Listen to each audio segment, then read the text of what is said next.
From a small dent to major collision repair, Hamilton Paint and Body is here for you. Owners Kim Guin would like to say thank you for your business.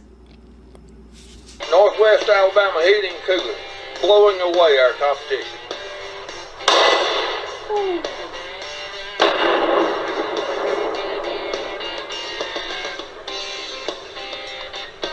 Hello, I'm Richard Kitchens, owner of Sports Gallery here on the Court Square in Hamilton.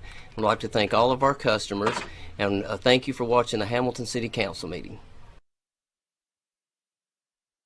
Hi, my name is Randy Whitehead, President and CEO of People's Trust Bank. I invite you to view the live streaming of Hamilton City Council meetings every first and third Monday at 6 o'clock p.m. Your perfect stay at the Holiday Inn in Guin off of I-22. Enjoy our amazing on-site restaurant and bar with a lunch buffet every Sunday. Relax with a quick getaway with your family and make a splash in our outdoor pool. Book your next event with us. Call us at 205-468-4625. I'm Rick Chambliss with Marion County Funeral Home and Spry Memorial Chapel in Russellville, Alabama. This is Glenda Cochran, our manager out here. Under the laws of Alabama that was passed in 2002, a funeral establishment has to be certified with the state and carry a certificate of authority before they can even talk to anyone when the time comes is guaranteed to be there. Tom Bigby Electric Cooperative was formed for the need for electricity to the local citizens that were living in the rural areas of Marion, Lamar, and portions of Fayette counties. This line consisted of 12 miles and 22 consumers on the road from Guin to Sulligent. Between then and now, there has been a lot of hard work and dedication from a great number of people to make this cooperative what it is today. Tom Bigby Electric Corporation would like to thank each member. You can contact us today at 205-921-6712. Your story starts at Bevel State Community College. Whether you are just starting out or starting over, Bevel State has an opportunity that is right for you.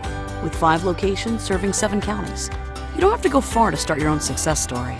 Plus, with tuition lower than 4-year colleges, you won't need to spend more for a great education. Visit us online at bscc.edu to learn about your options for seamless academic transfer and high-demand career tech and health science offerings. Let us help you tell your story. We're going to declare and have declared Red Ribbon Week, and you can see the evidence of that. That will be next week also, and we're going to be working closely with the schools to make sure that we warn children about the harm of drugs, what it can do to their lives, encourage them to never try it. We're also going to be celebrating those who have kicked their habit, their addiction. So there's room for not only encouragement, there's room for celebration on Red Ribbon Week. And this is not just being sponsored by the city. Our county has come forward to join with us and helping us to promote Red Ribbon Week, and we think it's a very worthy thing.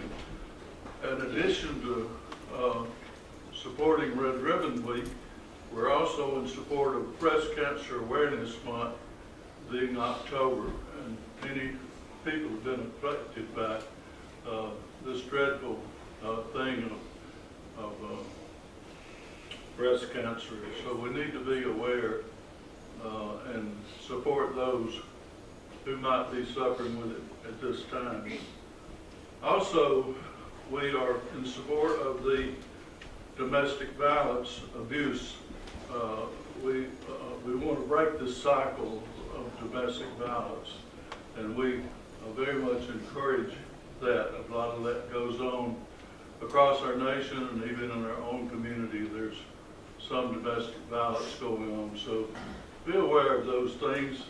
We think they're very worthy, and we certainly as a city want to be in support of all those things. Our Red Ribbon Week for breast cancer awareness and domestic violence support. We do provide a safe room at our police station for abused people to come there and seek shelter and stay there until they can find a place to place them and get them out of this abuse. We provide that to a safe place at no charge to them.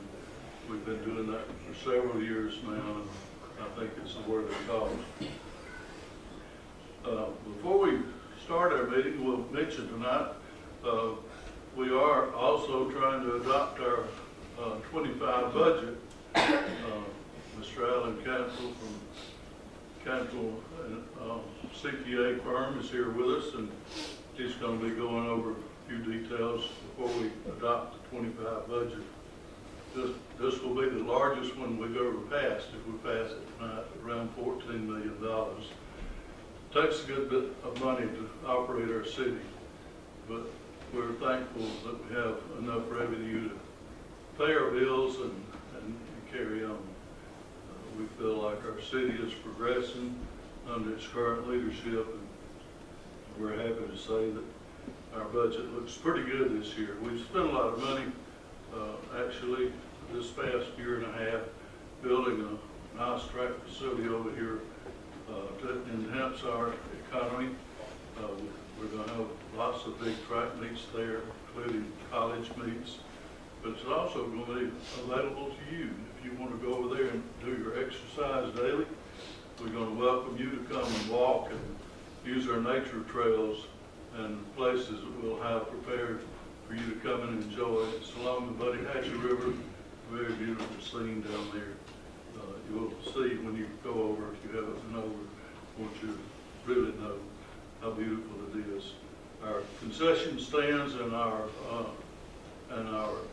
bathrooms are being built this time. They're supposed to be finished in February of this coming year, so we'll be ready to go for the spring meets, and it's looking really good. And I'm proud of the good job that Avery Construction's done over there. We're a little bit over our deadline for finishing it, but it's a worthy project, so we're going to make it finish in fine fashion. At this time, we'd like to pause for an invocation and our Pledge of Allegiance, and then we'll get right into our first part of our meeting. Let's stand together, please. Heavenly Father, we thank you, Lord, for such a beautiful day. Lord, we thank you for the community that we live in and the freedoms that we enjoy. Lord, we ask you to always be with us as we meet from time to time, and Lord, help us to have a good meeting here tonight. And may we approach all of the subject matters with an open mind. Lord, we ask that you be with our national leaders tonight. There's so many things going on in our world. There's wars, and there's sickness, and there's plagues, and there's all kinds of things that are working against man. But we know that you're still in charge of our universe. You created it just for us. Thank you, Lord. We ask that you continue with us in our community as we grow together. Help us to be always unified in our efforts. In Christ's name I pray. Amen. I pledge allegiance to the flag of the United States of America and to the republic for which it stands, one nation, under God, indivisible, with liberty and justice for all. Thank you. You may be seated. I'm sorry some of you can't be seated, but we have a little larger crowd than expected. About 30 is the capacity for this, and I guess we've got a few more than that here tonight. But the first item tonight is a public hearing, and this would be for the consideration of the closing of 900 feet of the Lone Star Drive. It crosses a tract of land located at 2172 Bexar Avenue East. Said portion is located 1,350 feet from the U.S. Highway 278 and is currently a gravel road. At this time, anyone present may speak either for or against this request. And if you will, if you're going to speak, just come to this podium, hear something, and I'll hear what you're saying. Yeah, my name is Bill Cole. I'm the only guy that lives up above on Lone Star Drive. I'm about a quarter mile from the gravel pit. And for, I know at least 50 years, my family's been the only one up there. And if you're going to close the road you're talking about down below that, This is a discussion Yeah. for that. We'll vote on well, that. what it'll happen is it'll cause all the traffic to be turned around my driveway and on my property. Unless you put a loopy-loop or something in there. And yeah, it's nice and quiet up there, and it's going to change things, but as long as it's got a loopy-loop or something where they ain't turning around in my yard or my driveway. And that's about it. Thank you, Bill. All right. Hey, I'm Jim Dodd. I think most of y'all know me, know my dad, Charles Dodd. He lives right down below where you propose to close this road. And we use that road daily, weekly. I live on this side of the hill now. I grew up there next to where the proposal is to close. If it is closed, it's going to throw a bad hardship on our family. 4-year-old granddaughter, a lot of times we ride her over to their house on a golf cart or something other, 10, 15-minute drive through the woods there. Well, she can see a little bit of nature, so just stay cooped up in their home all the time. But there's a lot of different property owners on that road that crosses the road, both sides. I've been there, I'm fixing to be 59-year-old, that road there way before me. And they never proposed closing a city road like that. It says in here, which is now gravel, which it used not be gravel. It used to be slag all the way from 278 to 42 where I live. And the reason, I tell you the reason it is gravel. The slag got so bad in spots, I guess the city at that time didn't have the finances to re-slag it, which it should have been. So they dropped the road grader in there and just graded what was there up. This is the reason it is slag now, not gravel now. It used to go up a big hill right there for gravel pit. All that gravel's been moved. It's more of just a short section there before it gets to Mr. Holland's land, which is crosses land too. He's never proposed closing the road because it split his land. As far as, I know it's a big development for the city. I'm totally for development this city. Love this city, it's the reason I've always lived here. But closing a public road like that, I'll never be for it. Plus the hardship that it would, you got a 4-year-old growing up. We can bring her around town, of course, but just carry her through the woods there, enjoying nature. And also as far as my dad, he's fixing to be 82, and he uses my tractor a lot for the horses and stuff like that, putting hay out. That's going to put him on the busy 4-lane highway with the tractor from my house to his house and his house back to my house, moving with the hay and stuff. So, put his life in danger. Instead of going through the city street there where very little traffic, well, except in the mornings and late meetings, it gets kind of easy. But I just voice my concern to each one of Scott, Wade, know all y'all. Scott, I don't know if you know my dad or not,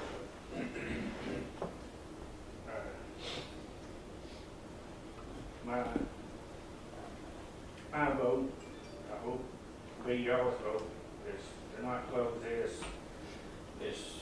I don't know if it even, I got a picture here of what's proposed to be developed there. Anybody who lives on that hill knows it's just sand and gravel. I don't know if it even told that up. It might all wind up down in the middle of 278. But I hope coming night, I hope it is not closed. I'm part of the development. If they develop it, leave us a street through there somehow, be more access. If something happened to some of the homes there or something, more access for the fire department to get there, police department to get there, whatever. I'd like to know where I stand. My dad would be here, but he's in Birmingham with my mom, and he wanted to speak on his behalf too. Somebody else to speak to. Yeah, thank you. Thank you.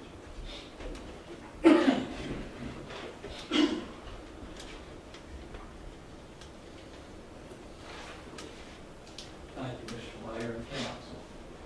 I'm Hugh Holland. I live out 278, real close to Lone Star. And we bitterly oppose we strongly oppose closing the gravel pit road. Lone Star goes through my property up there. They got it laid out here on, do you have a copy of this? Do y'all have a copy? Okay. Anyway, they got it blocked off up there at my property. And if it's cut off up there, that's going to be a good dumping place for a lot of things to happen up there. People come in there and will shut down the road, dumping trash, garbage, whatever. And it's got my property cut off. We have an entrance right there where it comes up to a close. And it's got my entrance cut off going back down to 278. So we're, right now, if that happens, we're without an entrance to my property. And this road is probably, I'd say, I'm guessing that it's been there all my life, and that I remember, and it could probably be 150 years old. Never been closed. The road was there for the people that lived around it and used it. And I don't think it ought to be sold out to some outsiders maybe coming in and maybe taking it over and buying it, whatever. But anyway, we strongly oppose the closing of it, and I don't know. I know the mayor mentioned that they probably helped me get an open here somewhere, and unless they redraw their contract that they're drawing, you know, it won't happen here. They're going to have to reconsider the whole thing if I get room to have me an entrance there. But there's on and on. I could talk for 30 minutes, but I'm not going to do. But we're opposed to the closing of the road.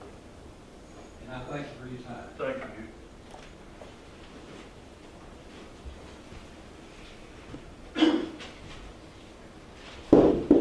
Also, I don't know if it's true, we've always thought it to be true.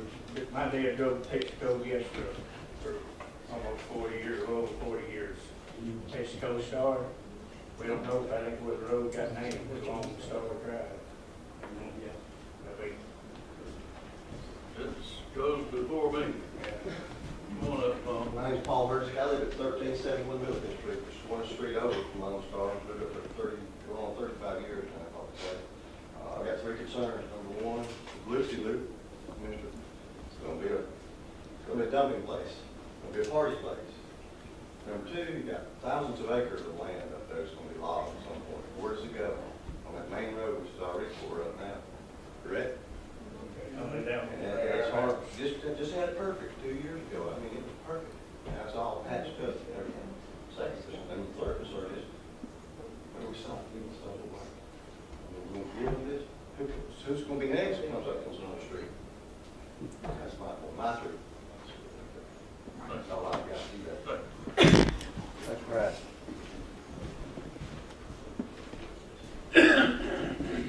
Who is building there? Who's proposing to build there? The project name, I've got it right here, is Ivorywood Heights is the name of the project. Let's see, I think I've got a rendering here. The reason for this request, I'll just kind of explain it and I'll let Jan talk then. Their property right here is going to have one access off of 278. Everybody living in this project, if this section of Lone Star that goes across this property, the complex is going to go above the road, and these people are asking to close this section so everybody living in these 200 apartments can come in off the road and come back out on the road without having to go to any auxiliary roads or having any chance of someone coming through there and running over someone that lives in the complex on Lone Star. What I've been thinking about, and I'm going to let Jen talk, what I've been thinking about is maybe not closing this road, but finding a boundary, coming on the boundaries of this road and connecting back in up on the hill above. I think probably the concept of the developers is to help them out. They'd even have some of these buildings probably that would sit right in the middle of Lone Star if they had the road closed. But in no way did we invite this closure. We are not recommending it as a city. We're having a public hearing tonight to see if people are voting for it or against it. These developers have made this request, and that's why we've called for a public hearing. There's no way that there have been any promises made on this or anything else.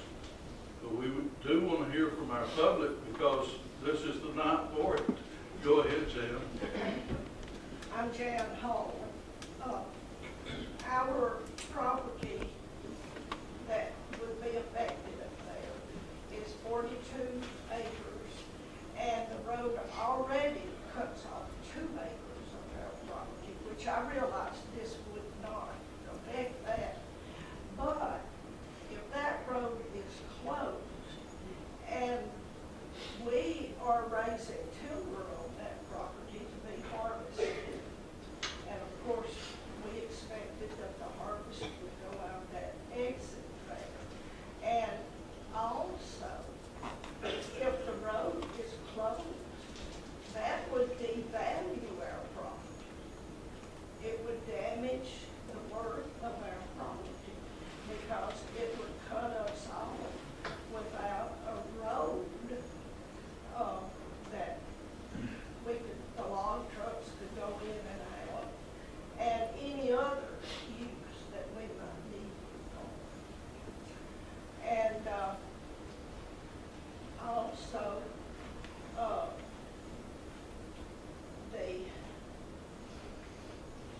the property or the street that you're proposing to give us an outlet, would that be a city street? Would the city maintain it? Or how would that work? Well, it's only, the council don't necessarily know my wishes yet. I was going to let them know it tonight that I want to build a road. But yes, if we build it, we'll maintain it. Yeah.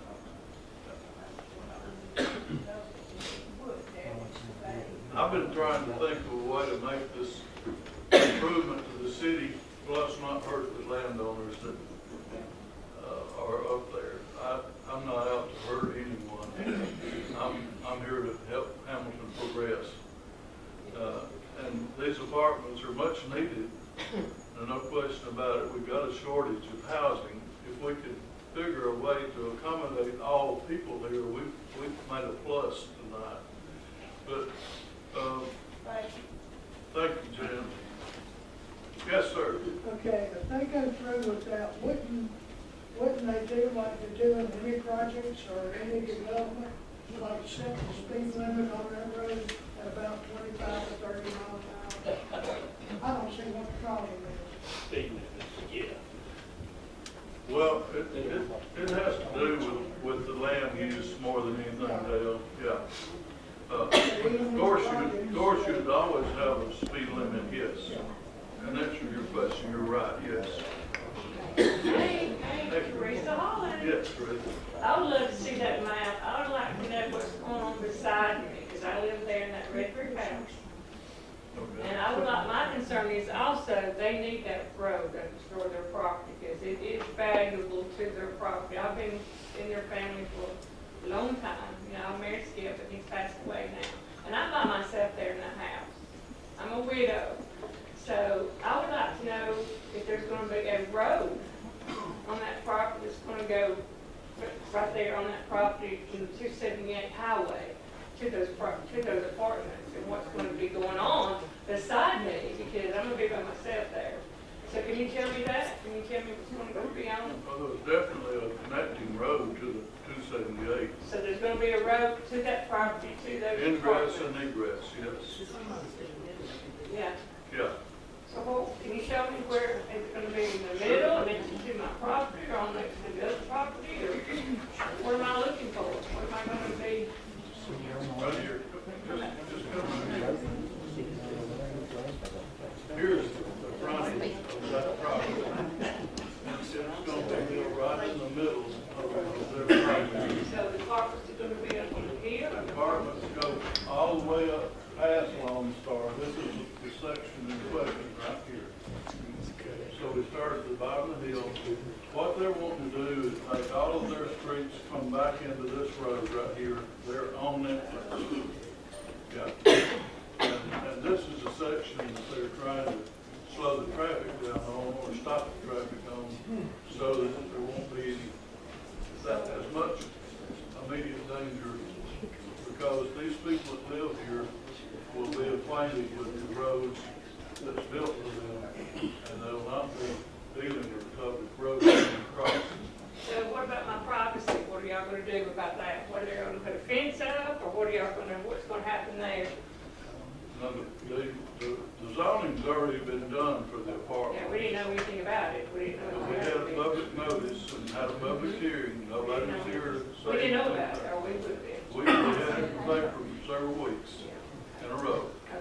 And the zoning is finished. But all of the council has said, if there's no groundbreaking happen, the road will never be closed. If this apartment complex really happens, they're gonna ask us to close the road. But my idea is to still give the landowners an access road that connects back into Lone Star. That would be my feelings about it. And of course, if the complex never comes to be, it's in the planning stages right now. If it never comes to be, the road will never close anyway. Okay. All right. So, but y'all kind of let the neighbors know what's going on. Y'all let us know. We have public hearings. We announced the public hearing before, and All right, you want to know if it was going to decide you. All right. And we don't do anything in secret. Never do anything in secret. Okay. Promise you. Teresa, I would hope that if we have to close that road, or if we have to reroute it, then it will be a much nicer road than what it is now. But you will have my father and mother-in-law, because they're getting older, and I've got to take care of things. It would, I'm sure, go around and still be within access the way he's got it. Thank y'all. And I have a question, okay. Y'all said something about the public hearing, okay. Did you put it in the paper? Yes. What if people don't read the paper? Put it on the internet? Yes. What if you got the internet? Can't you put it on the wall? Huh? Everybody come tonight. You know about this meeting tonight. Well, I did. The other public hearing was no different. Because the It was the public's same. been an outcry like this right here. I agree. Okay, but if we don't know something about a public hearing, put it on your water bill. Say, we got a public hearing, or you send a water bill to everybody in the cities of Hamilton, put it on one of the bills. Don't keep it now. I'm saying, don't keep it the dollar. That's not the prescribed way that we do business. We do it by the rules that are set up. Rules? The What rules, about us? the rules that Private are set up sector? for us is to go to the public, through the paper, through the media, and we announce it right here. It's been aired on. No, y'all keep going in the dark, I'm sorry. Go ahead, I'm done. Live stream I'm and done. also video that's replayed time and again. And also it's on our webpage. And, you know, we're not trying to hide anything. Yes, you are. I'm sorry, that's my opinion, mine only, but that's okay too. Well, let's move on. What are we hiding, Lynn? She said she didn't know about it. I didn't, we didn't. How was she supposed to be known about it? I didn't know about it. I've been here, you know me, it's been in a meeting, I've been here. If this has something to do with the public, I'm usually involved in this, because I don't care what happens. Okay. Well, what Okay. we're trying to do, Huh? We're if we sorry. can do this, I understand. if we can do this project and move that road to make the landowners happy, that's a win-win. Okay? That's I'm what we done. want to I'm do. done. That's what we want to do. Yes, sir, Mr. How Crowe. many Y'all can do what units- you're gonna do anyway, so what we here. Okay. How many units are they putting in there? 200. 200. I have a nice There quiet won't- little place up. There won't be 200 buildings, but there are two-story buildings. Oh, I got it. And each building might house up to 6 apartments. So there's multiple buildings, and actually, they're not gonna just have one apartment in a building. There might be as many as 6 in one complex. So this is gonna come up, you know, are you familiar with the area? Is it gonna come up to the tops of the gravel pit roads? It'll come real close to it, yes, sir. Well, I gotta tell you something else. They need to check that survey where the established corner is up there, because it's no longer there. Okay, it's been moved 100 feet to the west. So you ought to check that before you go building anything. And I'm positive about that. Yeah, we just had a layout of the property here. Yeah. We were assuming it's correct. We didn't survey it, but the people that bought it, give us a description. We don't know where the description came from. But this is the complex that, yes, they drew it, on paper. And it's, they're saying safety concerns, privacy considerations, functional benefits, community impact, all this is what they've looked at to make this request. Okay. And, Well, you can see how they cut the trees, and they're going up and then they're hanging over. And Mr. Holland's property is due north and south, and north and south don't curve. Okay? I checked it myself. okay, now let's come back to what we started. Those interested in speaking for or against, we've heard the ones against. Is anyone for, to speak for the complex or for the benefits or whatever? I'd like to speak there, but it's not false. Are any of the developers here? Can I speak? Yes, sir. This is a public The hearing. reason I'm speaking, I know Jim, his wife's gonna be here. Charlie Dodd asked me to speak since his wife's in Birmingham Hospital. Closing this road, if the city don't close it, is this gonna knock the development in the head? Well, I'm not. Yes or no? I'm not sure. This is a request to close it. After it was sown, they came back to us, said, we got one more thing we'd like to do, and that would be close this 900 feet that goes across our property, Lone Star Drive. And they alluded to another street that goes up and curves around and almost comes right back to Lone Star up in the hills there. I don't know how close they run together, but I understand there's a second street that kind of goes up in that same vicinity. Well, you know, nobody here wants to knock this development, kill it. You know, nobody wants that.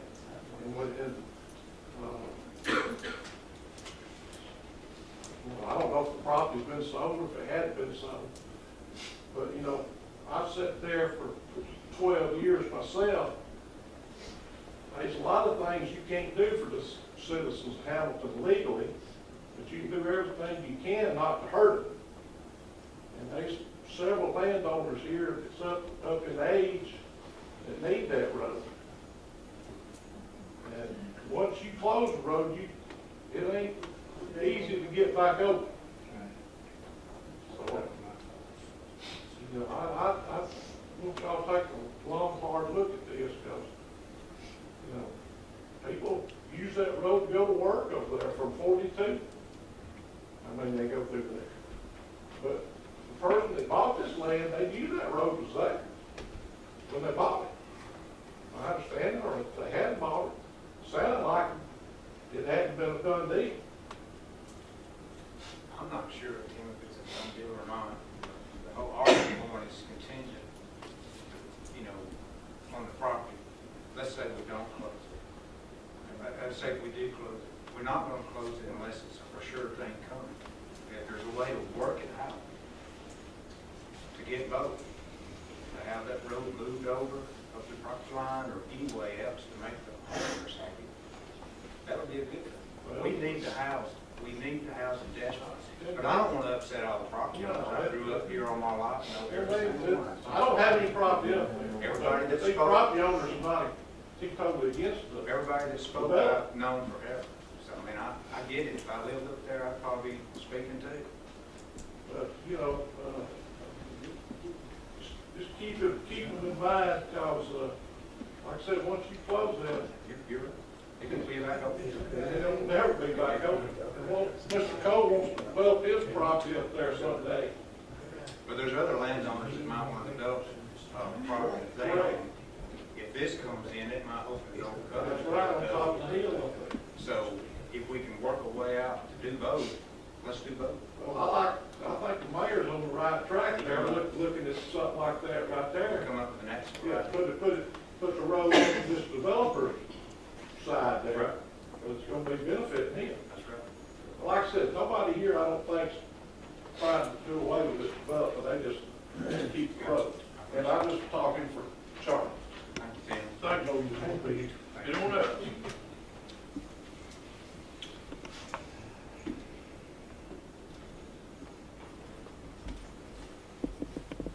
Question, are y'all voting on it tonight? Close or no close? Is there a vote tonight on this? It's on the agenda, down in the agenda, but it'll still be contingent. It may Yeah, we got, what'll happen, this is the public hearing. We'll close the public hearing, and then we'll come back to a vote later in the meeting. We haven't called our meeting to order yet. This is the public hearing part. Is there any way I can propose for y'all to table this until the season is developed? Is that an option? Yeah, anything. That way it stays open for now, we see what happens, we come back and have another meeting. It could be an option to see if the road can be moved. Mr. Mayor Go ahead. and Councilman, Yes, sir. Robert. Come on up. your proposal, I sold or leased the property to these developers. I'm the original landowner of that property, and I'm familiar with that property. What you're proposing is what my neighbor, Hugh Holland, asked me to ask you to do not long ago. Build another road circumventing on the west side of that property and circle it back around and come back out at the top of the hill where that road goes. That would satisfy everybody if that's what you're proposing. It is. That's what we're talking about. It'd be much better than that road that goes up that steep hill now and washes away every time it comes around. And the city has to go up there and fill up the gullies. So, if that is what you're proposing, that would satisfy everybody.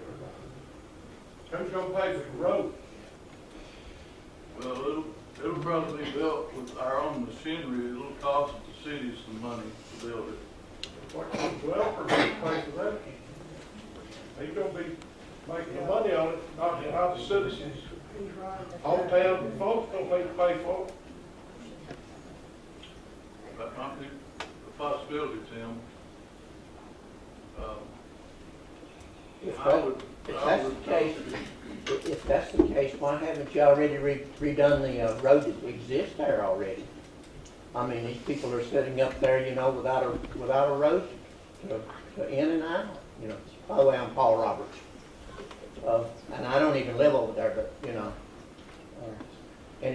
cut another road in, is it gonna take any of their property? What's your question, Paul? Stand up and talk to us. Yes, yeah, I mean, if you're gonna build a road on the west side of that now, well, why haven't you already fixed the road that people have there already? I mean, and then it wouldn't be, in the process of shutting it or closing it. I mean, you wait till a road gets bad, and then the developer comes in and he wants to do something, and then you, oh yeah, let's do that. But you're leaving all of the people It here. runs in the middle of his property. It Yeah. goes through the middle of his property. So he knew it was there, supposedly, when he purchased or leased it. Yeah. So where do you go from there? Yeah, I mean, if you put a road in on the west, is any of these people gonna lose any of their I land? think it would get towards hers. Yeah, I mean, I've been in this chair 8 years. I haven't had one request for paving of that road, not one. Nobody's asked me, would you pave my Lone Star Drive, my Lone Star Lane, or whatever it's called? No, not one soul has asked me to do that. They might have got a good response. Mr. Mayor, what's going on there is the city's been hauling gravel out there. The road's been tore up with machinery for a long time.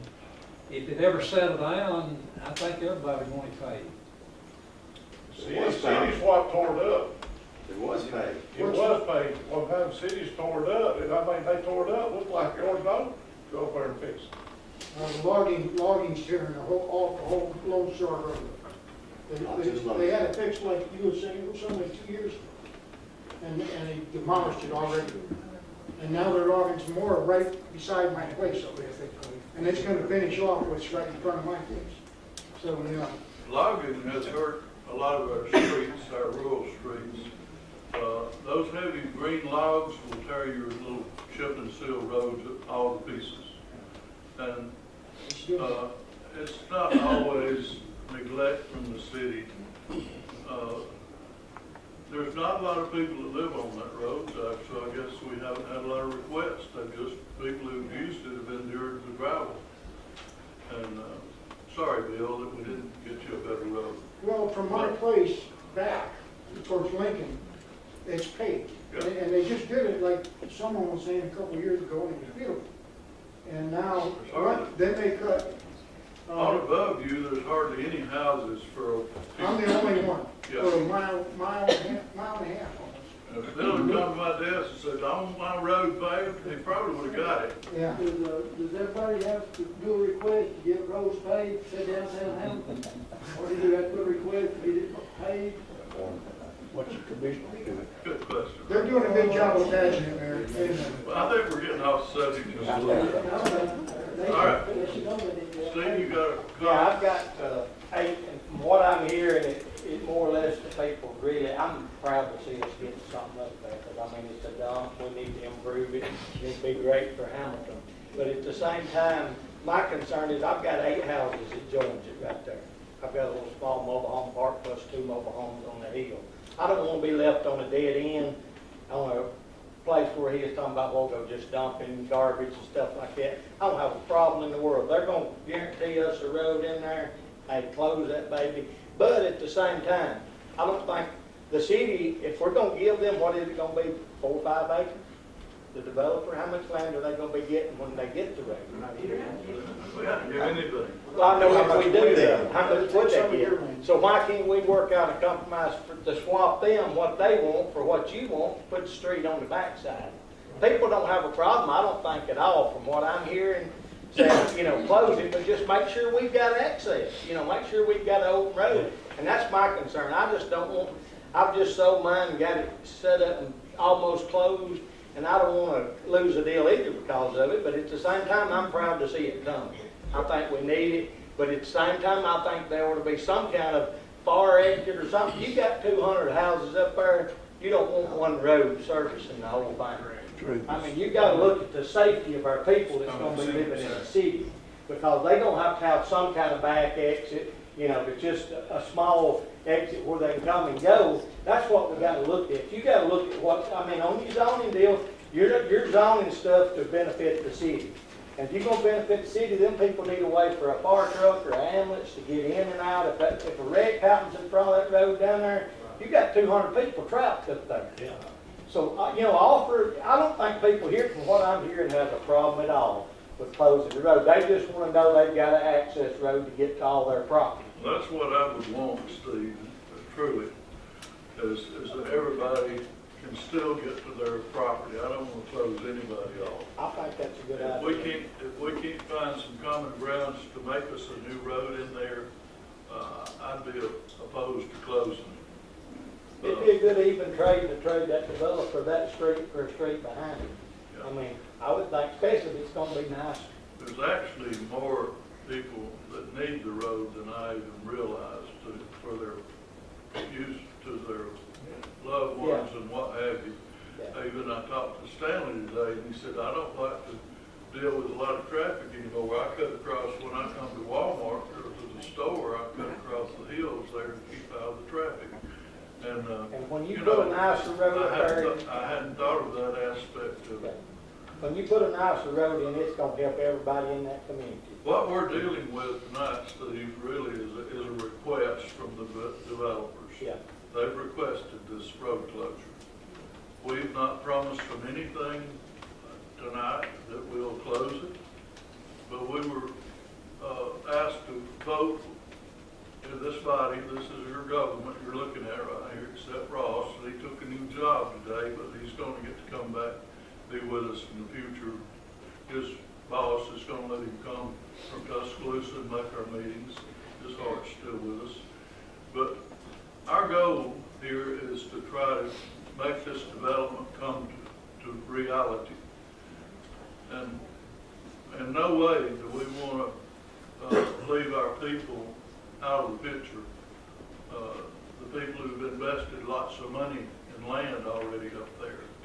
I talked with Jalinda today. She's got 100 acres up there. She said I may consider developing that sometime, so I wouldn't want that road to really be closed.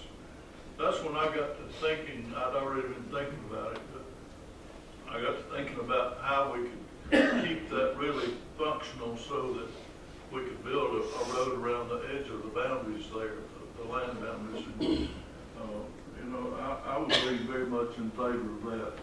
Now, I don't know if our developers here tonight.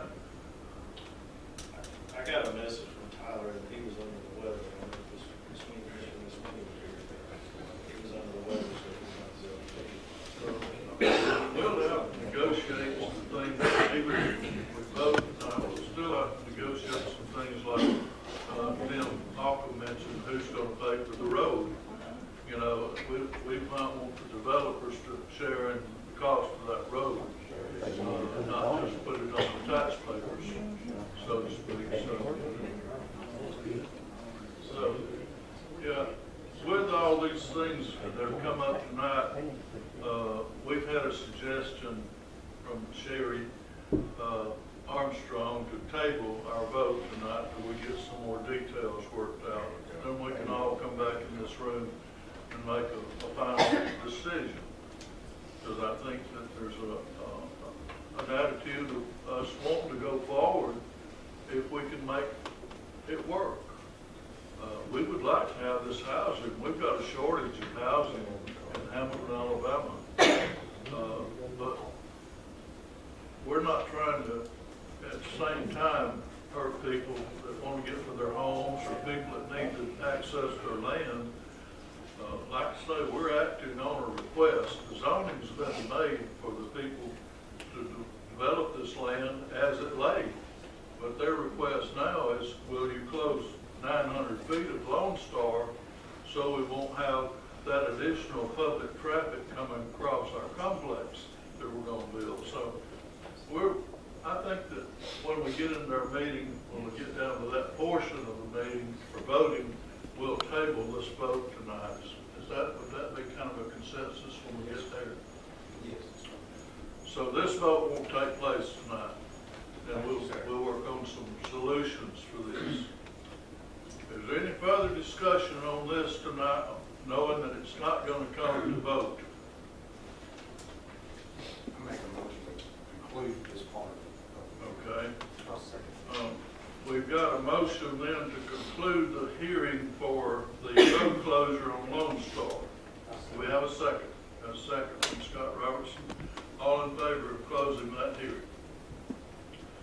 Now, our second public hearing will be held to consider a request made to rezone property located at 291 State Street from its current R1, that's residential single-family dwelling zoning, to an FAR, forestry, agriculture, and rural zoning, for the purpose of installing a tiny home.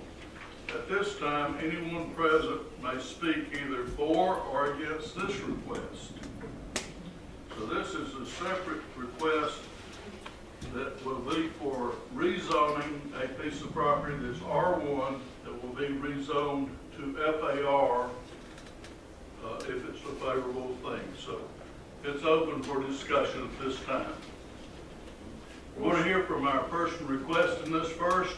You want to come forward and make your request known to the public? Yeah. Carrie's made this request, so we'll let her speak first. I wish I had pictures if I'd have known that audience was going to be here. I have a tiny home that has been, I'm requesting for the rezoning for it. It is a new manufacturer, no siding, full pine. The axles have been removed, and I'll probably have almost $200,000 in it by the time it gets completely ready to go. I'm just hoping that we can get rezoning approved so that I can get moved and relocated. Okay. And a house was removed from the lot that was dilapidated. It was, and it's such an odd coincidence that we're supporting the Say No to Drugs because the house that was there had actually been used as a drug house. So the way I look at that is that I took one more drug property off of Hamilton City streets. And she is the one that's making the request. She's the one who would be living in this tiny home if it's rezoned. Okay. Carrie, you might have some more comments, but we'll call you back if you do have. Now, we'll hear for anyone else that is for this or opposed to this rezoning. Thank you, City Council. Mayor, my name is Suzette Dotson. I had the opportunity to tour this home earlier today, and it's absolutely beautiful and it's wonderfully made. It is high quality, and I think it's a great asset to the community. I believe it raises the value of the properties around it, and once again, it removes another house that could potentially be a drug house, or has been. And I think that we need more houses like this, of this immaculate standard. Thank you. Where is State Street? Ma, where is this house located? The old house that was there, I think it formerly belonged to Norman Fikes. It's the old park. The old park circle. City Park. City Park. The old City Park. If you went up Mitchell Hill and took a left, you'd go back right into that. The home has been vacant since Norman Fikes moved out, and it has never been a drug home. I own a home right in front of it. I rent it out to Carruthers. It's never been a drug home. Come up to the podium and talk to us. Holly Colburn, by the way. What's your name? Holly Colburn. Okay. The home's been vacant since Norman Fikes moved out and eventually passed away. But it's never been a drug home. It's just been empty. His daughter owned the house. Yeah, maybe a time or two somebody that broke into it, it was boarded up. But I agree, the house does look much better over there. It is a nice looking place. But if we're going to make a decision to put a small home or a tiny home or a manufactured home for here, are we going to deny someone else the opportunity in town? That's the only decision I have. Because I agree, it does look better, but there's others that own properties right there. I don't live there anymore. I do own the house, but she did do a nice job with it, but I don't see where you can make special arrangements for her and not someone else. Is there a requirement how small of a stick-built home you can build in Hamilton, Alabama? How small of one, a stick-built? That's not a tiny home, but a home just went in there and built? Are there any restrictions on the size of it? small?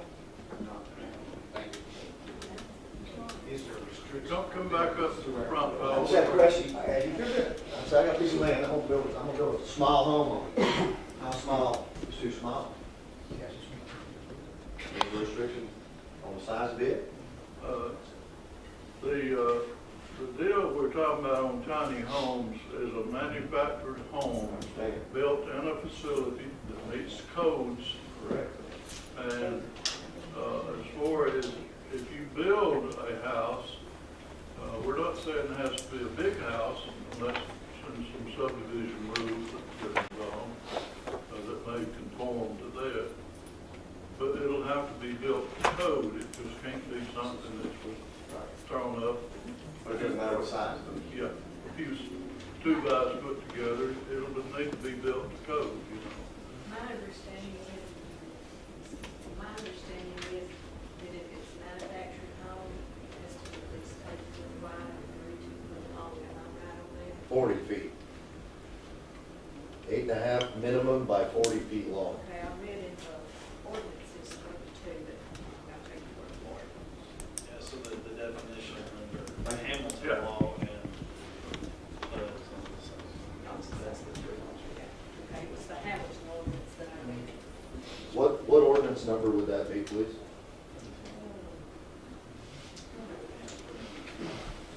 Is that P 127?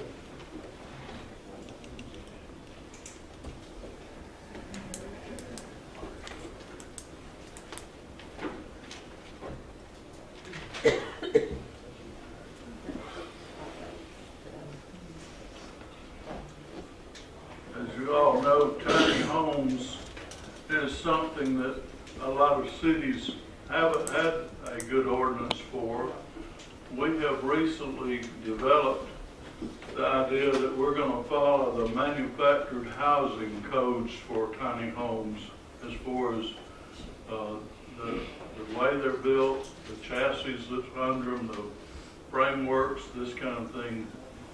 We'll want them to conform to the mobile home, manufactured home codes if they're tiny homes. And we really think there still needs to be some final regulation put into tiny homes that usually the government steps up and sets a code of rules for anything that's manufactured, but they seem to be lagging just a little bit on the tiny home rules and regulations.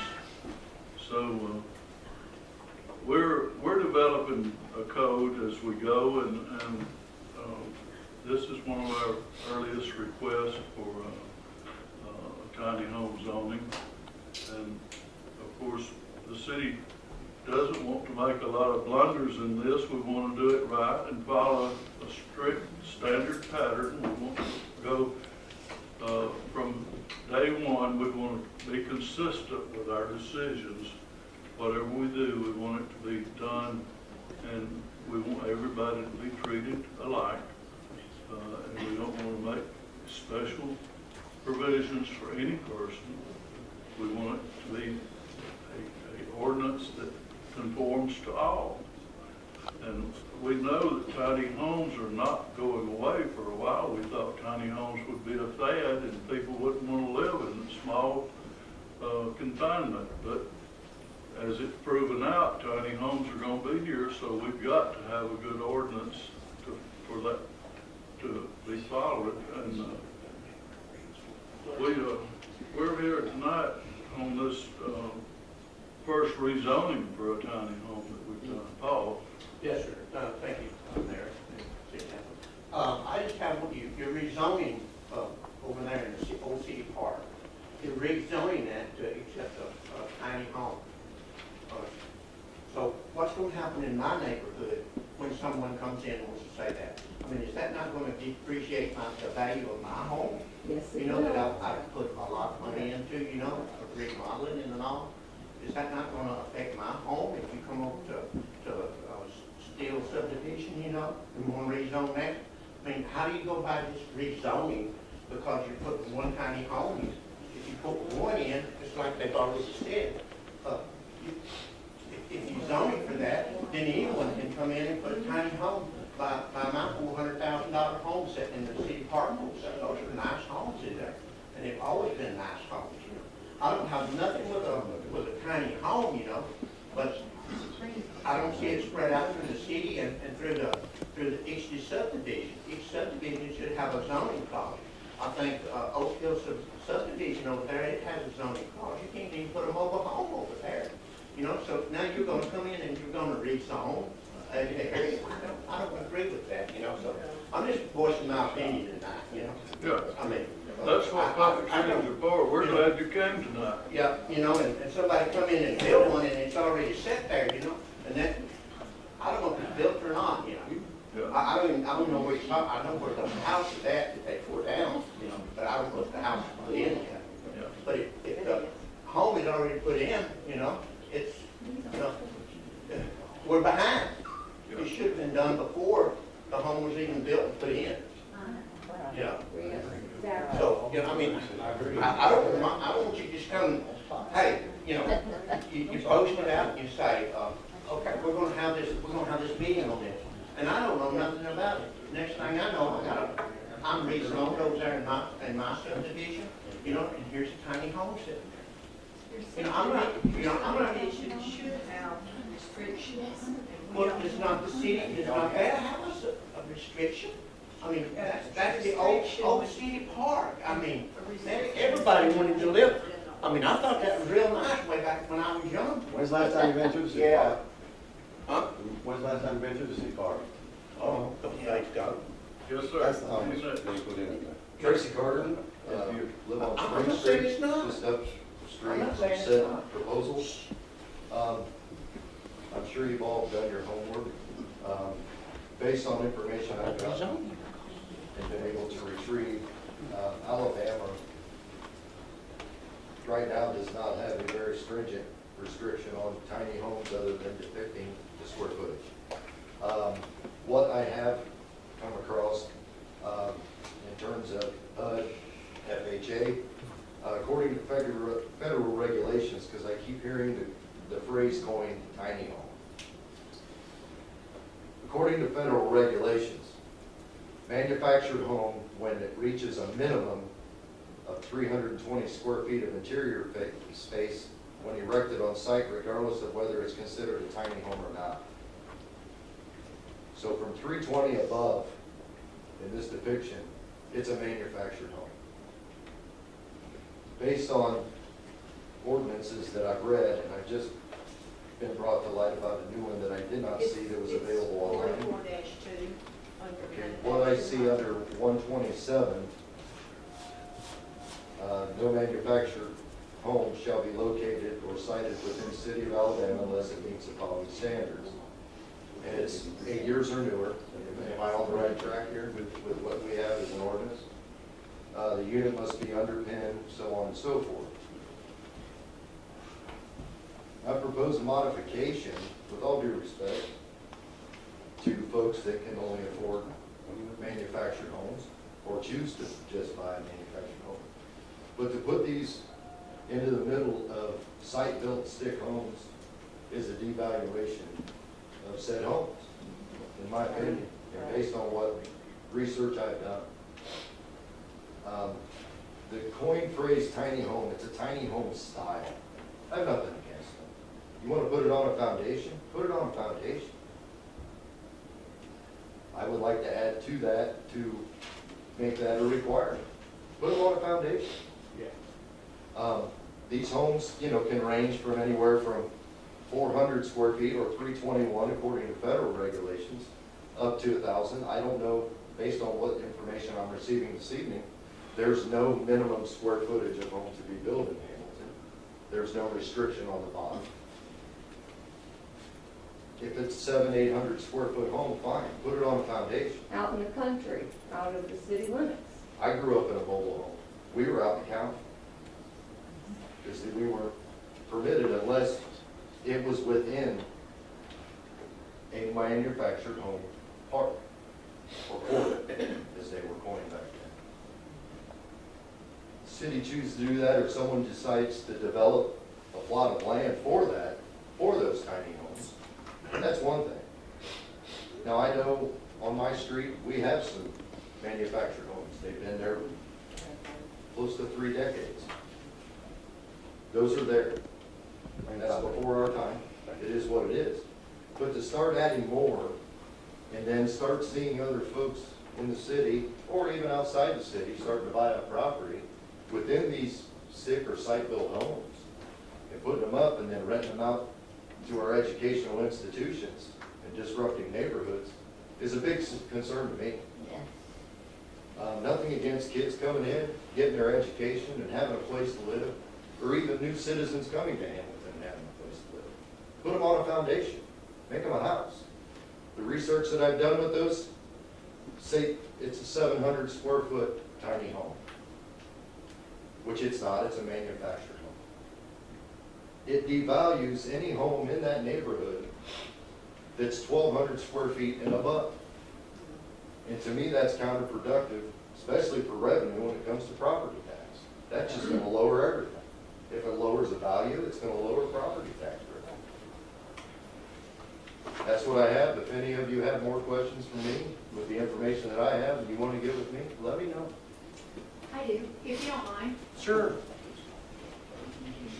I'm Carrie. I'm Tracy. That's my home. And on behalf of Values, I'm a licensed realtor going on 20 years.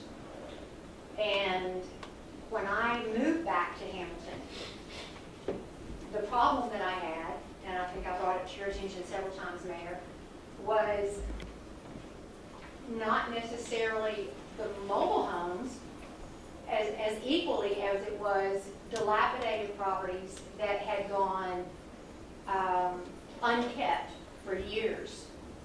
Whether it was they've moved out of the area and not had anyone to maintain them, or they just weren't taught the value that that was their #1 investment, and they just were unkept. But as a licensed realtor, I'm telling you that my property that I have here, by the time I get finished with it, I have $6,800 in rock underpinning. I have several $1,000s in sod, not dirt. I will have approximately $200,000 on this little hill. It's not, with all due respect, a storage shed. It is not something that we've already given permission for time and time again. Do you have a driveway that goes up through there? I will have, yes Oh, ma'am, I sure yeah. will. And she's already got it graded. Yes, the driveway, it takes a little bit to get that done, but I'm going to rock it and slag it for the first 2 years to make sure that it's padded, and then I'm going to pay for it to be asphalted. Is it on the frame? Is it on the frame? It's, the axles have been Is removed. it on the frame? I didn't want to ask about that. Is it on the frame? It was brought in from a manufacturer. On the frame. On a frame. Thank you. Yes, sir. Why don't you put it on concrete slab? It's on the frame. Mobile homes on the frame, Okay. right? This is on a 6-inch center, I'm sorry, a 5-inch center, I the know where it's at. concrete blocks. I looked at it. Okay. You know? Well, I'm Thought sure- about it, sure it's a I'm mobile sure home. it It's brought in on a mobile home. It's like a mobile home. It's Okay. brought in on the frame, right?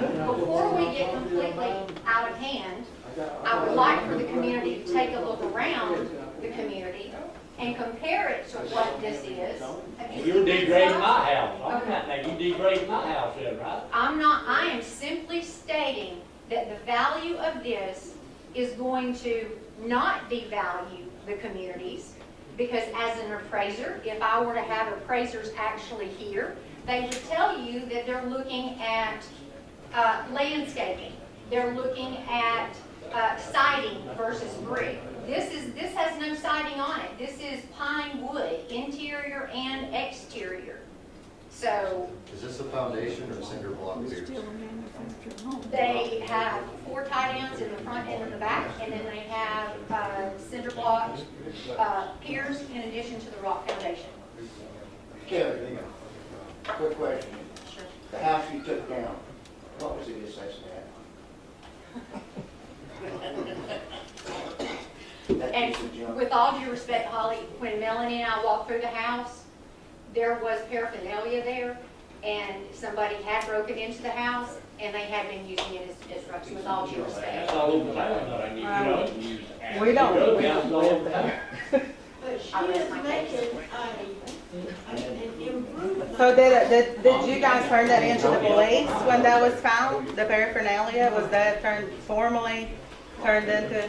With everywhere, like I said, they're You've all got a over lot to town. buy up there because it's all over. We can't control Put this. that on record, there was a drug cartel, if you found things, that should have been turned in. One at a time. This is Ms. Harper, she wants to address us.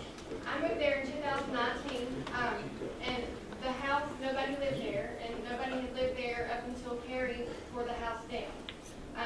We never had problems there. I never saw anybody there. My kids stayed there by themselves, never was scared, never saw any traffic going through. Anytime drug use in that. You know, there's another house right beside me that needs to be torn down that nobody lives in. It's not feasible to live in.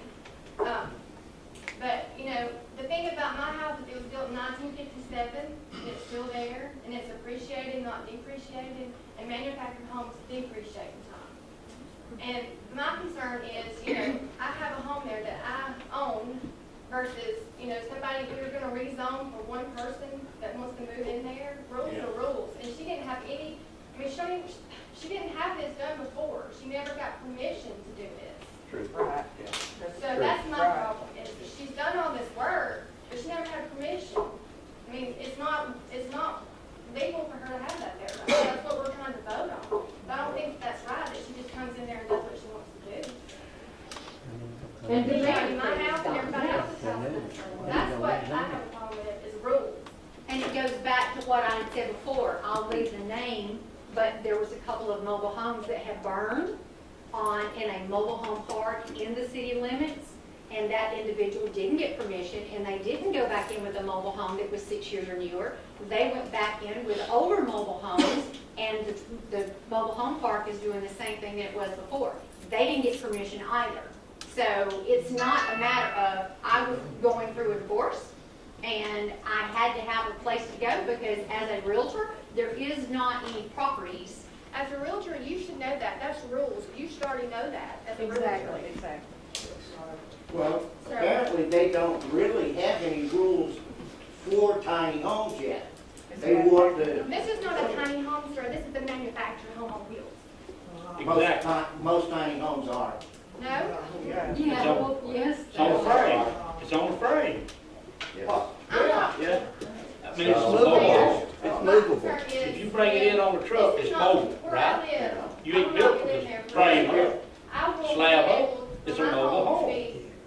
They can call it a tiny home, but it's a mobile home.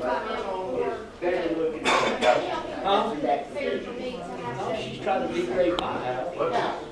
Wait just a minute. How much is Wait, your house? How much money she put in there? Wait. You know what I'm saying? Ms. Harper's speaking right now.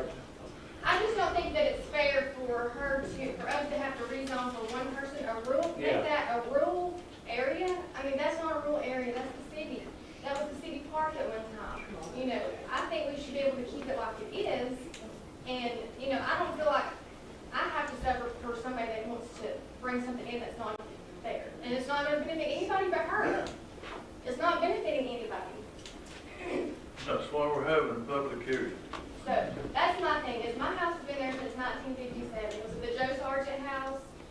It still has the groove and tongue hardwood floors in it. It's been remodeled. I mean, you know, I don't think that I should have to have something that could devalue my house in the future. Thank you. Next. Roger. Yeah, I just moved back here and I'm in the process of buying a house out on Legacy Place. I have been put 3 tiny homes. Am I able to have that rezoned so I can put 3 tiny homes on there? You gotta go through this process. Everything's gonna have to be done case by case, Roger. Three houses constitute a park. For a park, you'll need 4 acres.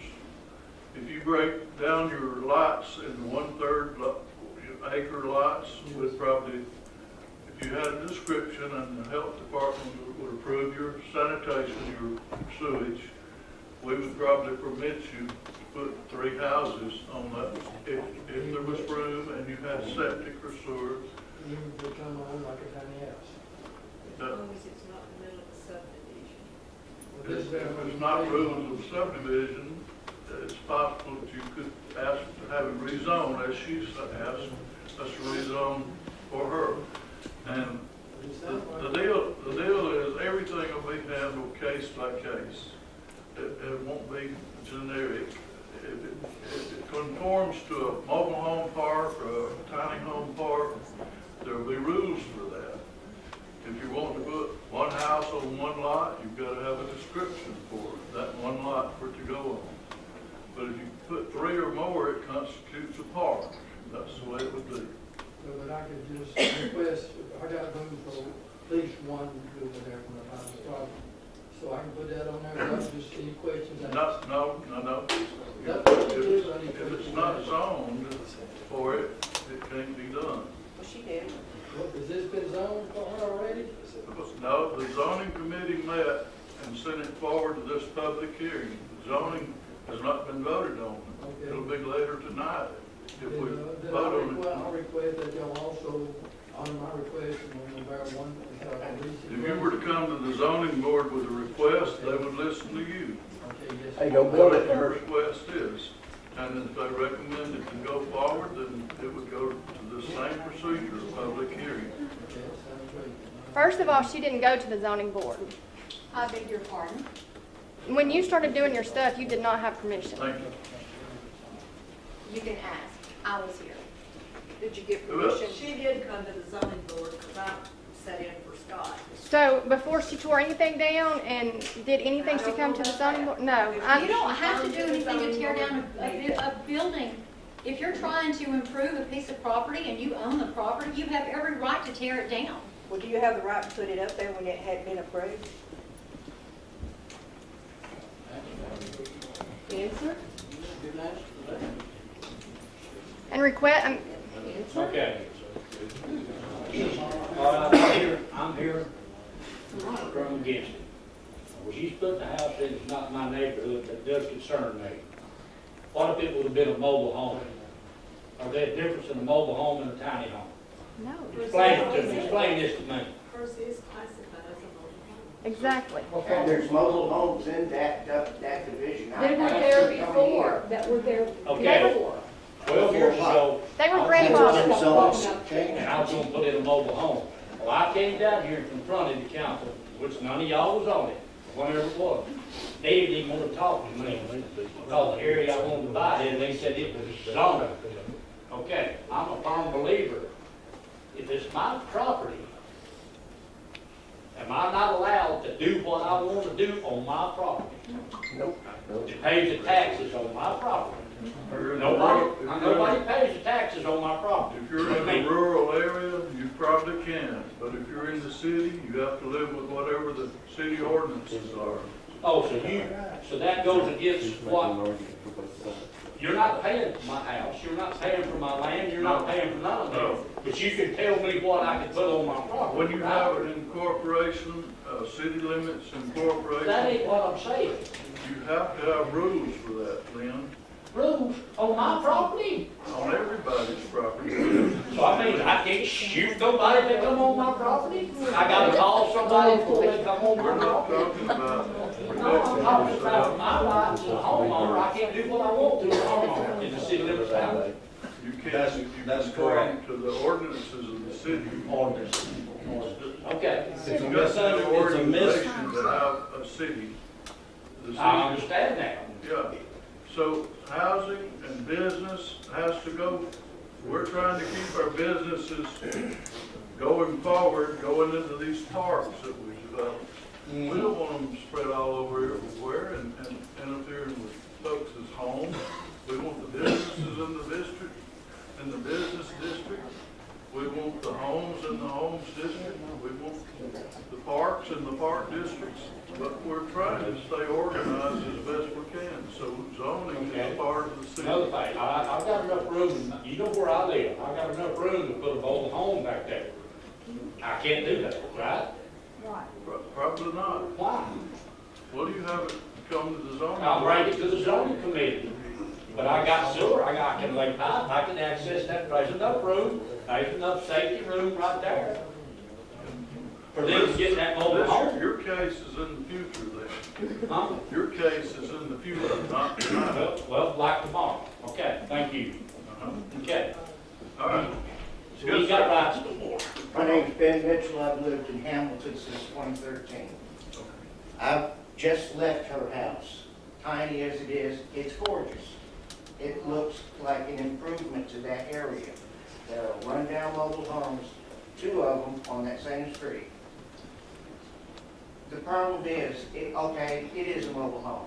Mobile homes are built to a closer standard than houses are. A stick-built house isn't to the same manufacturer, top tolerances. But her house is beautiful. You go down the road, there's, like I said, 2 dilapidated trailers, rundown houses. They're old, yes, but they haven't been maintained. This place actually looks out of place because it looks so good. And I think that should be taken into consideration, whether it's on a steel frame or on a slab. No. It's just a good-looking house for that area. Mr. Mayor, not every tiny home is gonna be as immaculate as that one. Exactly. My We're going concern by is- one by one, aren't we? My concern is this gonna open up for other people to move in tiny homes that might not be as nice as that one? Where's the standard gonna When you got fall? money, you can do anything you want. And the value of the homeowners is, I mean, that's my concern, is the value of my home. Like I said, my home was built in 1957. Now, is it a $1 million house? No, it's not. But I mean, it's still in working order from 1957 with my hardwood floors. And I mean, everything else, there's different things in my house that's still there. That house is not going to be there in 50 years. It's not going to stand up for 50 years. A manufactured home don't stand up. It depreciates, not. I have a question before you. What is the procedure that, Anna Coburn, what is the procedure? Because you said she got permission, correct? Or am I misunderstanding something? What is the zoning? Because like the house is there already, okay? The So- zoning committee is a committee in itself. Okay. To come to the city hall and make a zoning request, you have to pay a fee for the zoning committee to come together and hear your request. Because we've got to publish some things in the paper, the fee covers the publication cost and this kind of thing. After the zoning board gets together, they have a determined period when they'll meet that certain night, usually at 6 o'clock. And those meetings are advertised publicly. Then the zoning board says, we recommend this to go forward as a possibility. We're recommending it, but they can't vote. We have to vote on what they decide. So there is no permission at this point? At this point, we're down to the public hearing. Gotcha. This is the public hearing. So let me ask After you. the public hearing is, then it can come to a vote, and we would have an opportunity to vote for or against majority rule on this decision. Yes, sir, Mr. Shaw. Yes, I'm David Shaw. I'm with Avery Cabin Company. I'm the manufacturer of the tiny home we're talking about. And I just want to touch on the fact that longevity, we ship all over the United States. We ship to Louisiana. We ship to the East Coast. We had a home in Louisiana, that went through a hurricane. It was on a dealer's lot. It wasn't tied down, and it sustained 130-mile-per-hour winds. And the only thing it did to that home was blew a shutter off. So these homes were built. I mean, we have to overcome the mobile home stigma with a tiny home. Again, in Valdosta, Georgia, the hurricane that hit the East Coast, same exact thing. There was 150-year-old pine trees blown down half a mile from this lot, and it didn't even budge our tiny home. And the reason is the construction. I mean, they're going to last. The tiny home she's in is going to last. It will last longer than everybody in this room if it's maintained properly. You got to take care of it just like you have to take care of a site of the house. But if you maintain it, it's going to last longer than anybody will in this room, especially me. But, so, you know, what I'm saying is they're built, I don't want to bore you with construction because it's gonna take some time, but they're built better than most stick-built homes.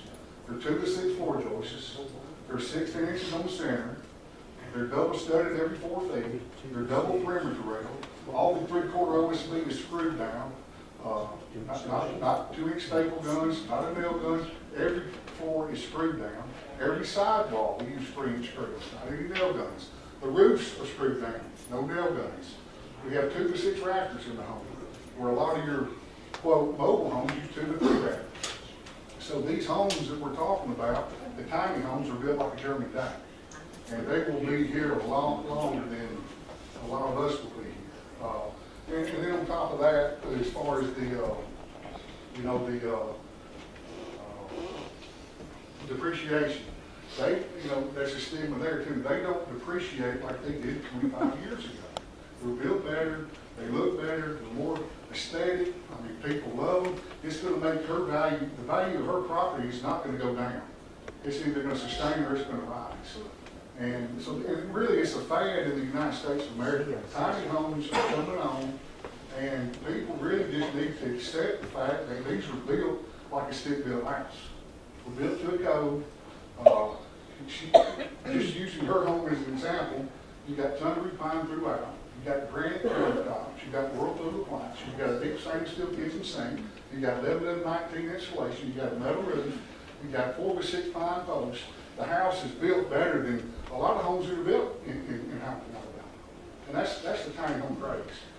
And you know, we buy from local people here. We support our community, and there's nothing more we want in Hamilton for people that grew up here to move back here and be proud of Hamilton and bring this, to beautify the city of Hamilton and allow these tiny homes to exist and coexist within the side of the house. And that's what she's asking for, is just to be able to make an exception. You know, I mean. And then there's gonna be an exception, then another exception. Well, I mean, I say make an exception, I mean, you know, maybe the zoning. Nobody's disliking it, no one is I disliking do it not at have a all. problem with a home. What I have a problem with is a realtor that has been a realtor for 20 years doing something that she doesn't have permission to do and putting thousands of dollars in a property that she don't even know if she has the rights to right now. That's my problem. Well, And, you know, ordinance and if you want to because go that somewhere word and put you a accepted. tiny house, Money. that's fine, but do it in, out of the city limits. Go wherever you have. Just plot it in the middle of our neighborhood. Tiny homes have their place. Let Mr. Shaw finish, and then whoever's wanting to speak will get to come to the Can podium. I ask a couple of questions? Wait just a minute. I mean, you know, as Let him far as, finish. you know, we should want people to come back to our community. You know, We should do. Want people that grew up here to come back and make the community better, make Hamilton better. And we all, most of us grew up here, and we either left or we came back. I left and I came back, you know, we all love Hamilton. So just to penalize one person, That's just off the because subject. somebody doesn't want a house in that subdivision, it's not gonna harm the subdivision. It's gonna enhance the subdivision. It's not. You can guarantee that, you can guarantee. You don't live there. No, You don't live What was there. there before? But you don't live there, so you don't really have any property or Put them any out estate in on there. property. We live there. And for one person to move in and think that they can change the rules, that's not right. You wouldn't want that in your backyard, and you wouldn't want your neighbor. The front porch is Ma'am, I live in a mobile home. That's right, but you live out in the So I country. don't mind having it in my But you backyard. have permission that's on your own Well, property. it is, but Okay. just to say I don't want one there, I wouldn't care if there's one there or not. Well, I'm not saying that. I'm Well, saying that's what right's you right and said. wrong's You said you wrong. wouldn't want one in your backyard. Is it in the don't. city You said I limits? would. Well, you wouldn't. So If you you put were in words in my my shoes, mouth, because I didn't say that. but if you were in my shoes, I'm not everybody in in your shoes, here. I'm in my shoes, and I wouldn't mind one, but I don't know what, I mean, I don't know what you think. All I know is what I think, and I don't have a problem with somebody putting a mobile home in. All I know is rules. It's not a mobile home. It's It's a kind of, manufactured it's home. nice, and it's nice building, and these things are tied down, and they'll withstand any wind speed that any house in Hamilton will withstand. It's safe home, it's safe for people. It's not like it's not like we used to build in the 70s and 80s. That's gone. And people have to kind of overcome that mindset with what we're building these days, because they are built like I a really understand tiny. every bit of that. That is not my point. My point is the zoning and to rezone for one person because they didn't do what was right. Maybe we should rezone for everybody then from here on. That's what we need to work on. Well, we have. We already have zoning. Good for one, We good for already one. have the zoning. You just I gotta mean, go through the process. So We're going through this anybody can rezone. do whatever they want. No, there needs to be regulations and criteria. And these homes meet that criteria. But it's still a mobile home. Zone for it. It is a single residential area where I live. That is not permission to put that there. It is a mobile home. Yes, yes. May I ask a question to Mr. Avery? Yes, sir. Ask your question. Hi, I'm Tracy. Are your structures nationally certified? Are they what now? Nationally certified? Yeah, we're certified by TRA, a third-party organization. Okay. Do they meet IRC and NEC codes? No, they meet TRA codes, the RV code. Gotcha. They don't meet IRC. That's modular. IRC is a mod code. You got manufactured housing, you got mod code. We build our home construction-wise real close to a mod code. But we can't call it a mod because not everything in there is built to that code. But from what I described earlier, the 2x4s, the 2x6s, and every way we build construction, it's built like a modular home. Like you can see at Franklin or over here at Deer Valley. This is kind of like a cabin. What's the living square foot on This that? is kind of like a cabin.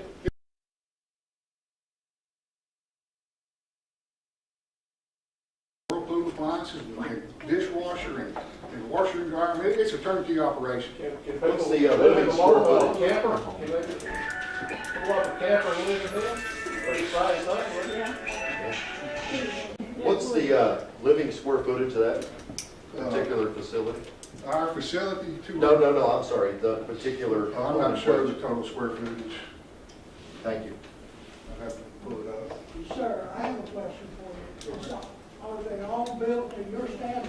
Now, no, they're not. This is Avery cabin standards. That's where the But problem will come in. most of them, no, they're not all built like we build them, but they're close. Because they all have to be built to the TRA code. So they're all built close. We just go above and beyond that. Okay, I understand that. You send a lot of stuff down around the lakes and stuff. Right. And it's good. But where you got the problem here is let her put this in as a tiny home. Nobody's really letting it sink in their head right now. A tiny home, 300, that is a 15 by 20. Are we gonna let somebody put a 15 by 20 tiny home in here? Just so we're clear, the In other law, words, I mean, it everybody really- go down, people would go and buy them little buildings and move into them and live in them when I first moved here. And a 15 by 20 foot home, my RV's got 400 feet in it, it's not for 19 feet.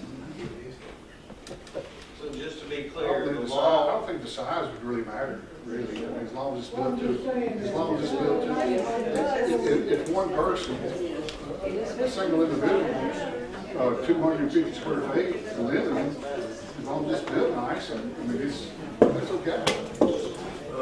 Mr. Streetman, our attorney has something to say here.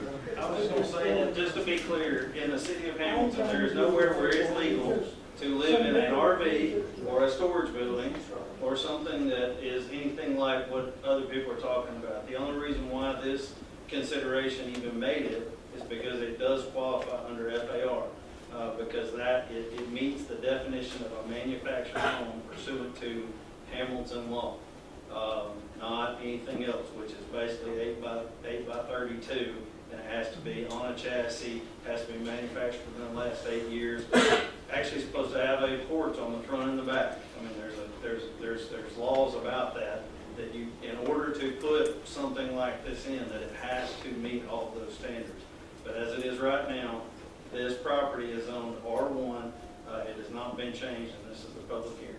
But there is nowhere where storage homes or things that are not on chassis, that are not manufactured in a manufacturing unit, that is not, of an adequate size, where that is legal, period, in the city of Hamilton, under any zone.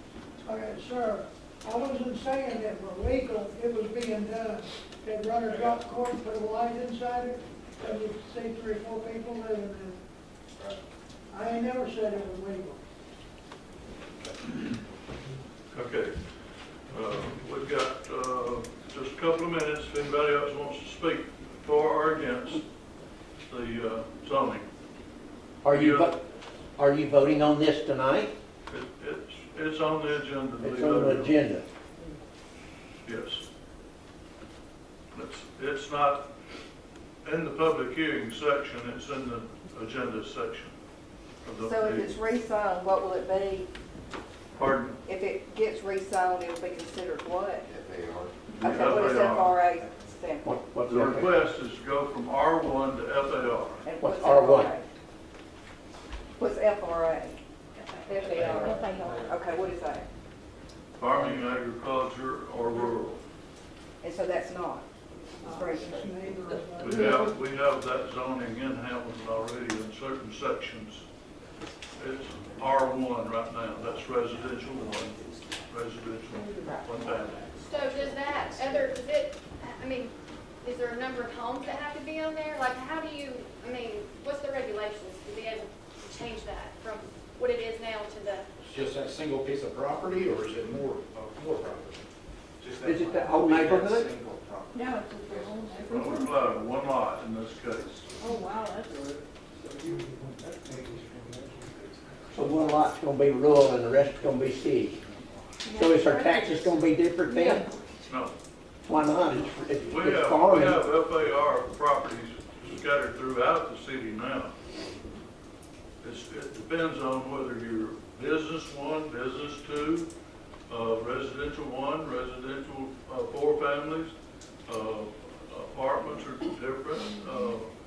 But we have a lot of FAR property in Hamilton now. But your taxation as far as your taxation on your property is based on the tax assessor's value. The millage, we don't have control over the millage. We get a cut of the millage that's collected, but we don't set the millage for ad valorem taxes. There's nothing else, I make a motion to close this part of here. We've got a motion to close. We need a second.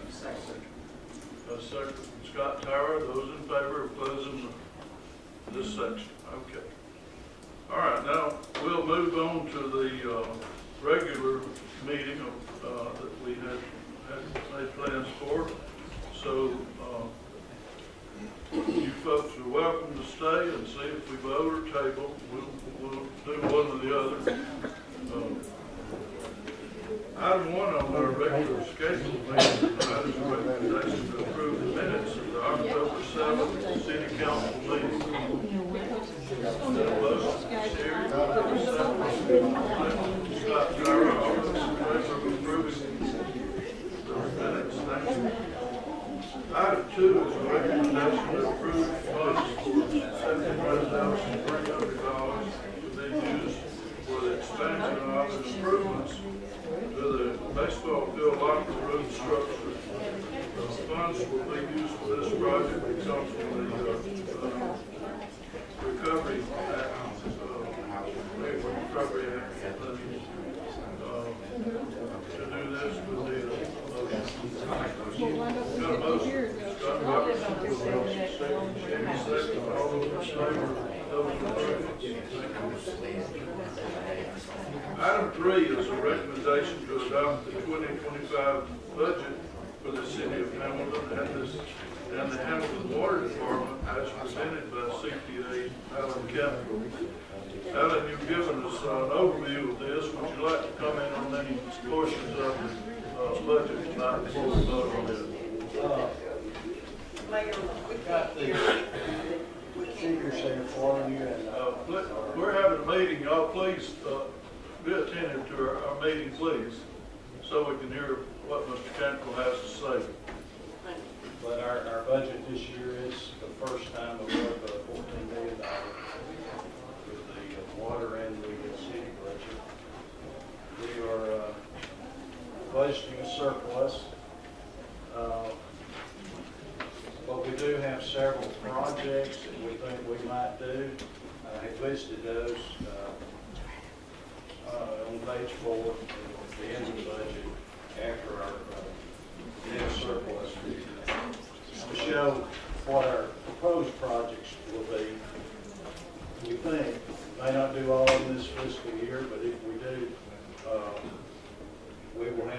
course, we'll look and see how we're gonna finance all those projects. Our sales tax is increased every year. As a matter of fact, I've got something for you I'm gonna send Angela tomorrow. Just showing some numbers for you. Historic numbers in the past and where we are now, as far as comparing our sales tax, occupation tax, which has been steady. Occupation tax has been steady. Sales tax has been growing. We pump over 4.2 million of payroll into our community every year. Our budget increase this year of revenues about, I think they were 10,900,000 last year. It's 11 million or so this year. So our occupation tax, our labor force is staying steady. Our sales tax is growing. And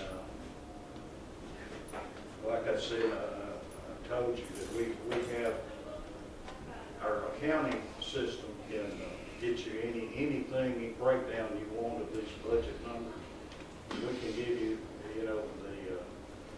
Angela can run the account number, the payments that are in the account number, so you can see anything in there.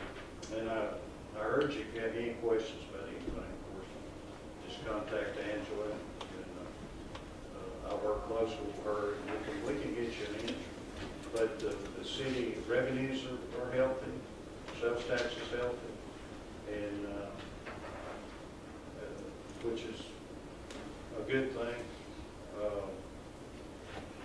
New sources of revenue, of course, is when we have new people move into town. We just heard about the stuff on our real estate, things the city's doing to sort of alleviate some of that, keep our sales tax running, keep our revenues in good shape. And right now, those are in good shape, and we've got a surplus budgeted of about $1.7 million for projects. Then we got to do our projects. We do have the water department that we had to put money into last year of over $400,000. And we budgeted, and we're going to have to do that again this year, about $433,000 to put into the water department. So we're not at a break even on our water operation? No. We found that our chemicals and things like that have gone up so much, and every piece of pipe we buy is just about doubled in cost to the city. Anyway, we'll look at those matters in proper time. But this will give us a good budget to go by, something we can build on. So our combined budget's a little over $14 million for our city this year. With that said, folks, I'm going to make a recommendation that we approve the 2025 budget. And if there's no further discussion, I'll call for a motion on that. We got a motion from Wade Williams. We need a second. Sherry seconds. All in favor of adopting our budget? Working with this.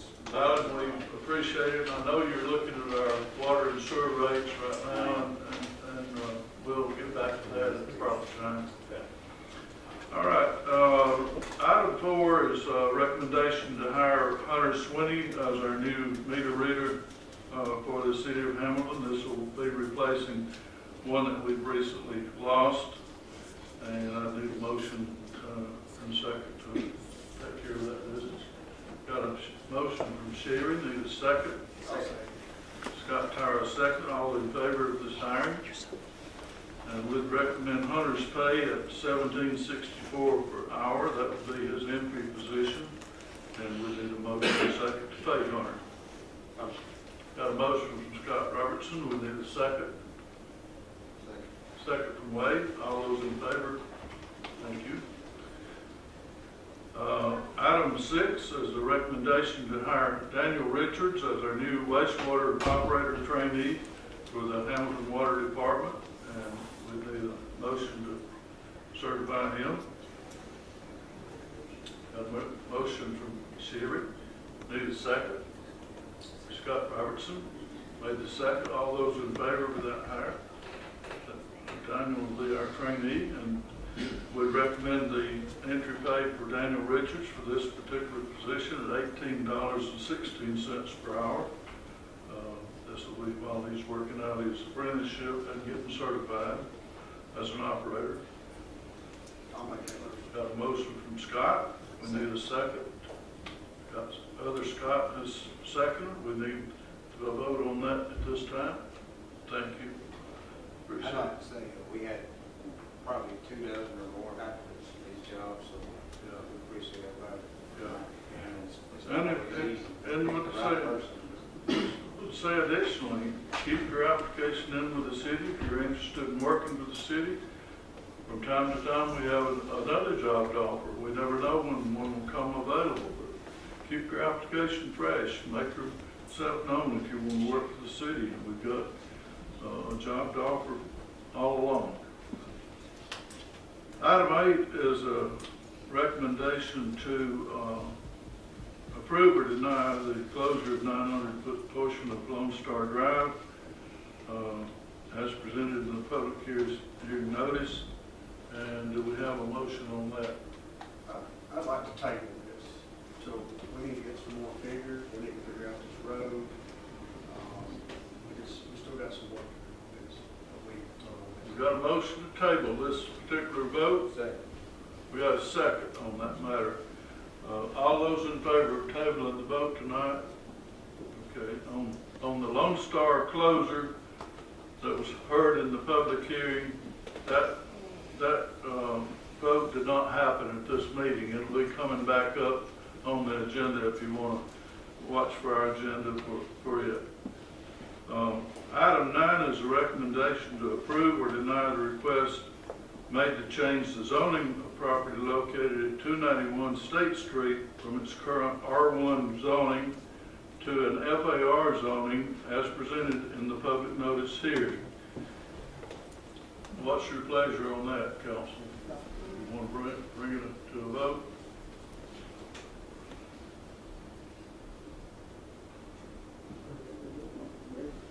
I'd like to go into executive session to discuss the We've had a motion by Sherry to pause our regular meeting and go into executive session for just a short time. Do we have a second to our motion? We got a second from Scott Tyra. All those in favor of moving to executive session for a short time? Okay. Our attorney, accompany us, please. We'll be back in just a little bit. From a small dent to major collision repair, Hamilton Paint and Body is here for you. Owners Kim Guin would like to say thank you for your business. Northwest Alabama Heating and Cooling, blowing away our competition.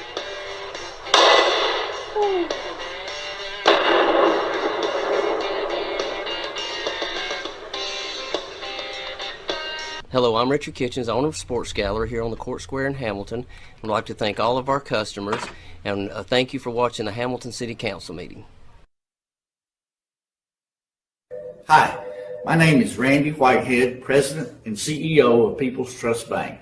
I invite you to view the live streaming of Hamilton City Council meetings every first and third Monday at 6:00 p.m. Your perfect stay at the Holiday Inn in Guin off of I-22. Enjoy our amazing on-site restaurant and bar with a lunch buffet every Sunday. Relax with a quick getaway with your family and make a splash in our outdoor pool. Book your next event with us. Call us at 205-468-4625. I'm Rick Chambliss with Marion County Funeral Home and Spry Memorial Chapel in Russellville, Alabama. This is Glenda Cochran, our manager out here. Under the laws of Alabama that was passed in 2002, a funeral establishment has to be certified with the state and carry a certificate of authority before they can even talk to anyone when the time comes is guaranteed to be there. Tom Bigby Electric Cooperative was formed for the need for electricity to the local citizens that were living in the rural areas of Marion, Lamar, and portions of Fayette counties. This line consisted of 12 miles and 22 consumers on the road from Guin to Sulligent. Between then and now, there has been a lot of hard work and dedication from a great number of people to make this cooperative what it is today. Tom Bigby Electric Corporation would like to thank each member. You can contact us today at 205-921-6712. Your story starts at Bevel State Community College. Whether you are just starting out or starting over, Bevel State has an opportunity that is right for you. With 5 locations serving 7 counties, you don't have to go far to start your own success story. Plus, with tuition lower than 4-year colleges, you won't need to spend more for a great education. Visit us online at bscc.edu to learn about your options for seamless academic transfer and high-demand career tech and health science offerings. Let us help you tell your story.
in the public hearing tonight. Do I have a motion? Bring it to vote. Motion from Scott Robertson. We need a second. I'll second. Second from Scott Tara. All those in favor of bringing it to vote? Bring it to vote. Yes, bring it to vote. All right. Those voting yes on the request. Those voting no. Yay. The request is denied at this point on rezoning. And that is a unanimous vote. Being no further business, we will have a motion to adjourn the meeting. I'll make that motion. A motion? I'll second. Got a second? All those in favor? You have now set a precedence. Yeah. You set a precedence with this. And I'll be here every meeting to make sure you stick with that precedence. He should. You should, yeah. You should stick with it, make it right. Absolutely. You don't do something, ask for Thank forgiveness. y'all for being here. Thank you, everybody, thank you, council.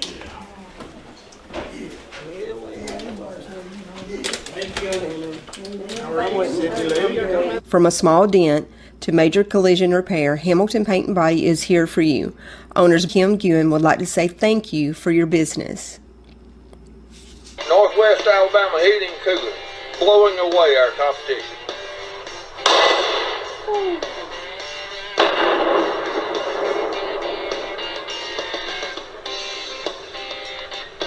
Hello, I'm Richard Kitchens, owner of Sports Gallery here on the Court Square in Hamilton. I'd like to thank all of our customers and thank you for watching the Hamilton City Council meeting. Hi, my name is Randy Whitehead, President and CEO of People's Trust Bank. I invite you to view the live streaming of Hamilton City Council meetings every first and third Monday at 6:00 p.m. In your perfect stay at the Holiday Inn in Guin off of I-22. Enjoy our amazing on-site restaurant and bar with a lunch buffet every Sunday. Relax with a quick getaway with your family and make a splash in our outdoor pool. Book your next event with us. Call us at 205-468-4625. I'm Rick Chambliss with Marion County Funeral Home and Spry Memorial Chapel in Russellville, Alabama. This is Glenda Cochran, our manager out here. Under the laws of Alabama that was passed in 2002, a funeral establishment has to be certified with the state and carry a certificate of authority before they can even talk to anyone when the time comes is guaranteed to be there. Tom Bigby Electric Cooperative was formed for the need for electricity to the local citizens that were living in the rural areas of Marion, Lamar, and portions of Fayette counties. This line consisted of 12 miles and 22 consumers on the road from Guin to Sulligent. Between then and now, there has been a lot of hard work and dedication from a great number of people to make this cooperative what it is today. Tom Bigby Electric Corporation would like to thank each member. You can contact us today at 205-921-6712. Your story starts at Bevel State Community College. Whether you are just starting out or starting over, Bevel State has an opportunity that is right for you. With 5 locations serving 7 counties, you don't have to go far to start your own success story. Plus, with tuition lower than 4-year colleges, you won't need to spend more for a great education. Visit us online at bscc.edu to learn about your options for seamless academic transfer and high-demand career tech and health science offerings. Let us help you tell your story.